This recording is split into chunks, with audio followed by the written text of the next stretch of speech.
ہیں. ہم سب جانتے ہیں کہ اس شام اس رات کیا ہوا, کس طرح انتخابی نظام پر ایک حملہ ہوا, کس طرح الیکشنوں کے رزلٹ کو بدلا گیا. اس رپورٹ میں دو حصے ہیں. ایک ایگزیکٹو سمری ہے, یعنی کہ ایک خلاصہ ہے شروع میں 5 صفحوں کا, اس کے بعد تفصیلی رپورٹ ہے. اگر آپ خلاصہ پڑھ لیں اور پھر میں نے گزارش کی اس رپورٹ کا صفحہ 94 پڑھ لیں تو بہت سی بات جو ہے وہ واضح ہو جاتی ہے, اور یہ بات پوری دنیا کے لیے اب واضح ہو گئی ہے.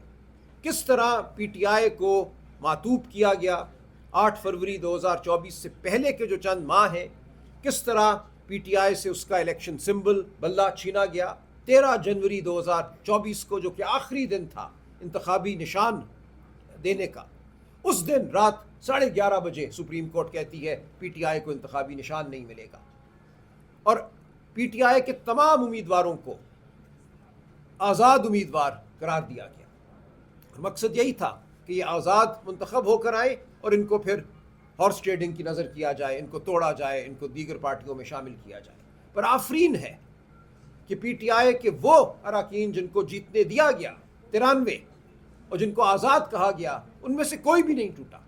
شاید کوئی ایک آدھ بدقسمت ہو جو ٹوٹا ہو, باقی سب وفادار رہے پاکستان کی عوام کے اس ووٹ کے جو انہوں نے لیا تھا عمران خان کے نام پہ اور پی ٹی آئی کے نام پہ. تو یہ تمام واقعات یہ رپورٹ درج کرتی ہے. الیکشن سمبل کا چھینے جانا, عمران خان صاحب کو 8 فروری سے پہلے ایک ہفتے کے اندر 3 مقدمات میں سزائیں دینا, اڈیالہ جیل میں عدالت لگا کر.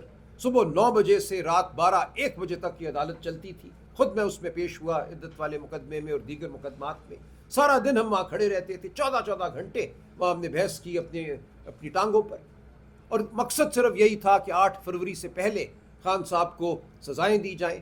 مقصد یہ تھا اور گمان یہ تھا کہ ایسا ہونے سے پاکستان کی عوام دل برداشتہ ہو جائے گی, شاید لوگ گھروں سے نہیں نکلیں گے ووٹ ڈالنے کے لیے.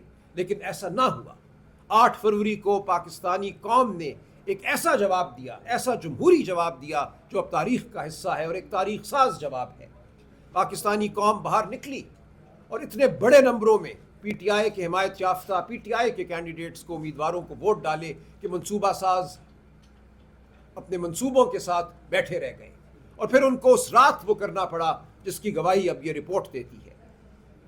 100 کے قریب حلقوں میں فارم 45 اور فارم 46 پہ حملہ ہوتا ہے. فارم 45 کیا ہے اب تک سب آپ جانتے ہیں. فارم 45 وہ دستاویز ہے جس میں ایک حلقے میں جو پولنگ سٹیشنز ہیں, ہر پولنگ سٹیشن پہ مختلف امیدواروں کے جو ووٹ ہیں وہ درج کیے جاتے ہیں. تو اگر ایک قومی اسمبلی کے حلقے میں 436 پولنگ سٹیشن ہے تو اس حلقے کے 436 فارم 45 ہوں گے. ہر فارم 45 پہ جتنے بھی امیدوار ہیں ان کے ووٹ درج کیے جائیں گے. اسی طرح ایک فارم ہوتا ہے جس کو کہتے ہیں فارم 46, وہ ہر پولنگ سٹیشن پہ جو بیلٹ پیپر استعمال ہوئے ان کا ریکارڈ رکھتا ہے کہ اس پولنگ سٹیشن پہ کتنے بیلٹ پیپر استعمال ہوئے. عام حالات میں جو فارم 45 میں ووٹ درج کیے گئے ہیں, مثال کے طور پہ 10 امیدوار تھے ایک پولنگ سٹیشن پہ, ان 10 امیدواروں کے ووٹ آپ فردن لے کر جب ان کو جمع کرتے ہیں, کسی کو 100 ووٹ پڑے, کسی کو 150 پڑے, کسی کو 10 پڑے, کسی کو 25 پڑے, تو نیچے ایک مجموعی ہندسہ آتا ہے. تو وہ جو مجموعی ہندسہ ہے اس ہندسے کو برابر ہونا چاہیے اس ہندسے کے جو فارم 46 میں دیا گیا ہے کہ اس پولنگ سٹیشن پہ اتنے بیلٹ پیپر استعمال ہوئے. تو یہ رپورٹ یہ بتا رہی ہے کہ ایک بہت بڑی تعداد میں کنسٹیچوئنسیز, حلقے ایسے ہیں جہاں فارم 45 اور فارم 46 مطابقت نہیں رکھتے. کیونکہ ہوا یہی نا, کسی کو اگر 10 ووٹ ملے تھے تو ان 10 ووٹوں کو 900 بنا دیا گیا نا, ایک کو 9 بنایا گیا اور ایک 100 کے لیے ایک صفر اضافہ کر دیا گیا. تو جب آپ 10 ووٹ کو 900 ووٹ بنائیں گے تو کیا ہوگا, جو آپ کا اس کا جو ایگریگیٹ ہے, جو تمام اس پولنگ سٹیشن کے ووٹوں کی کل تعداد ہے, اس میں 890 ووٹوں کا اضافہ ہونا چاہیے. تو بہت سے پولنگ سٹیشن ایسے ہیں کہ نیچے اضافہ کرنا بھول گئے, اوپر تو 10 کو 900 کر دیا لیکن نیچے بھی تو 890 ووٹ بڑھانے تھے, وہ نہیں بڑھائے. اسی طرح فارم 46 میں بھی 890 ووٹ آپ کو بڑھانے تھے. اقوامی ادارے نے اس بات کو تحریر کر دیا ہے. جو چیز ہمارے دلوں میں تھی, ہم جانتے تھے, وہ یہاں آ گئی ہے. دیکھیے ایک بات میں اور کہوں گا کہ اس الیکشن کے بعد جو اس اسمبلی نے جو اس ریگنگ کے نتیجے میں قائم ہوئی, پہلا کام یہ کیا, لوگ ہم سے پوچھتے ہیں آپ نے مقدمے کیوں نہیں اپنے لڑے, تو اس کا جواب یہ ہے کہ انہوں نے آتے ہی الیکشن ایکٹ میں ترمیم کی. الیکشن ایکٹ 8 فروری 2024 کو یہ تھا کہ ہائی کورٹ کے حاضر سروس جج مقدمے سنیں گے.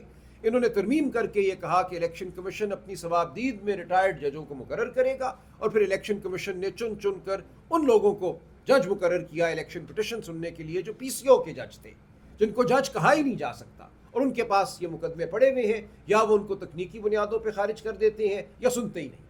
کوئی ایک بھی مقدمہ پنجاب میں ایسا نہیں ہے جو حقائق کی بنیاد پر جس کا فیصلہ ہوا ہو. اب سوال جو اٹھتا ہے, ایک بڑا سوال جو اٹھتا ہے وہ کامن ویلتھ کے حوالے سے اٹھتا ہے کہ جو دولت مشترکہ ہے اس کا ایک مینڈیٹ ہے, اس کا ایک چارٹر ہے, اس میں یہ دولت مشترکہ میں شامل ممالک میں جب الیکشن ہوتے ہیں تو وہاں ایک آبزرور گروپ یعنی کہ ایک مبصرین کا گروپ جو ہے یہ بھیجتے ہیں, اور یہ مبصرین وہ لوگ ہوتے ہیں جو ریٹائرڈ ان کے supreme court house of Lords کے جج ہوتے ہیں, یا دیگر جو دولت مشترکہ کے ممالک ہیں وہاں کے بہت بڑے عہدے رکھنے والے لوگ ہوتے ہیں, کوئی سابق وزیر اعظم ہوتا ہے. تو اس پائے کے لوگوں کو مبصر بنا کر بھیجا جاتا ہے تاکہ ان کی جو غیر جانبداری ہے اس پہ کسی کو شک نہ ہو.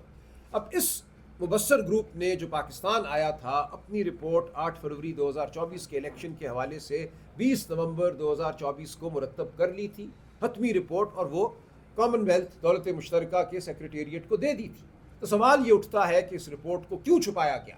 اب بھی یہ رپورٹ لیک ہوئی ہے, اب بھی اس رپورٹ کو اقوام دولت مشترکہ نے باقاعدہ طور پہ شائع نہیں کیا, لیکن اتنا ضرور ہوا ہے کہ اس لیک ہونے کے بعد دولت مشترکہ نے مان لیا ہے کہ انہی کی رپورٹ ہے, انہوں نے اس کو جھٹلایا نہیں ہے.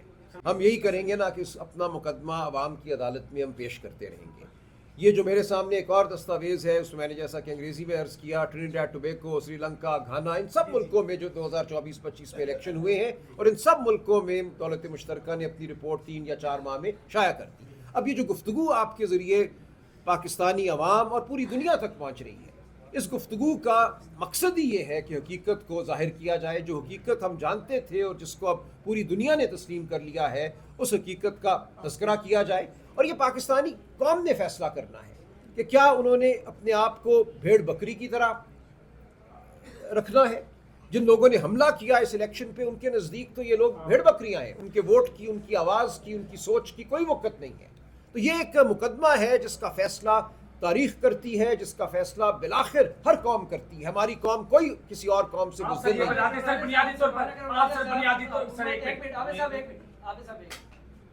آپ کہتے ہیں کہ عوام فیصلہ کریں گی, عوام کو فیصلہ کرنا چاہتی ہے, کارکنان نکلنا چاہتے ہیں, پی ٹی آئی کی قیادت خان صاحب کے احکامات پر عمل درآمد نہیں کر سکتی ہے. نہیں, ایسے نہیں ہے سر.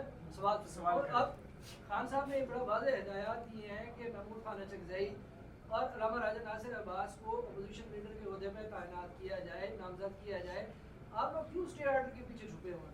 ان کو لیڈ کیوں نہیں کرنے دے رہے کہ یہ عوامی احتجاجی تحریک چلائیں, اس کو لیڈ کریں؟ پی ٹی آئی کی قیادت کیوں بار بار پیچھے ہٹ جاتی ہے؟ نہیں, ایسا نہیں ہے. دیکھیں, عمر ایوب صاحب, شبلی فراز صاحب ہمارے لیڈر آف دی اپوزیشن ہیں قومی اسمبلی میں اور سینٹ میں. جو ان کو ناحق سزائیں دی گئی ہیں ہم ان سزاؤں کو تسلیم نہیں کرتے.